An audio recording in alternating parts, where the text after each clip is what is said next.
సినీ నటుల ఇళ్లలో సోదాలు, కోల్కతాలో భారీ వర్షాలు, ఉన్ని ముకుందన్ కు కోర్టు సమన్లు. ఇలాంటి టాప్ 10 నేషనల్ వార్తలు ఇప్పుడు చూద్దాం. నటులు దుల్కర్ సల్మాన్, పృథ్వీరాజ్, సుకుమారన్ నివాసాల్లో కస్టమ్స్ అధికారులు సోదాలు చేపట్టారు. ఖరీదైన కార్లను భూటాన్ నుంచి అక్రమంగా దిగుమతి చేసుకున్నారని ఇద్దరిపై ఆరోపణలున్నాయి. ఇందుకు సంబంధించి కేరళలో మొత్తం 30 ప్రాంతాల్లో కస్టమ్స్ అధికారులు సోదాలు చేపట్టారు. అస్సాం ప్రముఖ సింగర్ జుబిన్ గార్గ్ అంత్యక్రియలు అధికారికంగా లాంఛనాలతో పూర్తయ్యాయి. కామ్రూప్లోని శ్మశాన వాటికలో అంతిమ సంస్కారాలు జరిగాయి. తమ అభిమాన సింగర్ ను కడసారి చూసేందుకు అభిమానులు గౌహతికి భారీగా తరలివచ్చారు. అటు సింగర్ జుబిన్ గార్గ్ భౌతిక కాయానికి అస్సాం సీఎం హిమంత బిశ్వ శర్మ నివాళులర్పించారు. కామరూప్ శ్మశాన వాటికలో నిర్వహించిన అంత్యక్రియల్లో ఆయన పాల్గొన్నారు. సీఎంతో పాటు పలువురు మంత్రులు, అధికారులు జుబిన్ గార్గ్కు పుష్పగుచ్చంతో అంజలి ఘటించారు. భారీ వర్షాలు, నిర్వహణ లోపాలతో గుంతలమయమైన బెంగళూరు రోడ్లపై సర్వత్రా చర్చ జరుగుతుంది.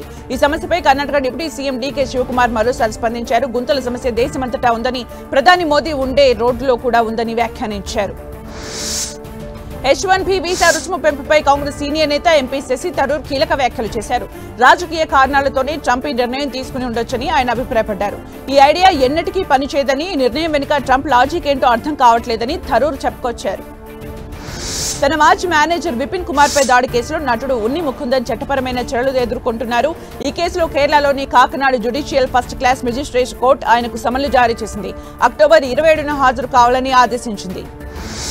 ఎడతెరిపి లేకుండా కురుస్తున్న భారీ వర్షాలు కోల్కతాను ముంచెత్తాయి. వరదల కారణంగా ఉత్తర కోల్కతాలోని పలు ప్రాంతాలు నీటి మునిగాయి.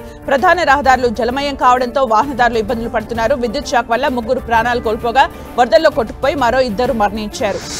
అటు కోల్కతాలో కురుస్తున్న వానల వల్ల పలు విమానాల రాకపోకలకు అంతరాయం కలిగినట్లు విమానయాన సంస్థలు వెల్లడించాయి. అటు ఎయిర్ ఇండియా, ఇండిగో ప్రయాణికులకు అలర్ట్లు పంపించాయి. తాజా అప్డేట్లను ఎప్పటికప్పుడు చెక్ చేసుకోవాలని సూచించాయి. దేశవ్యాప్తంగా తీసుకొచ్చిన జీఎస్టీ సంస్కరణల వల్ల ప్రముఖ కార్ షోరూం మారుతి సుజుకీకి కలిసొచ్చింది.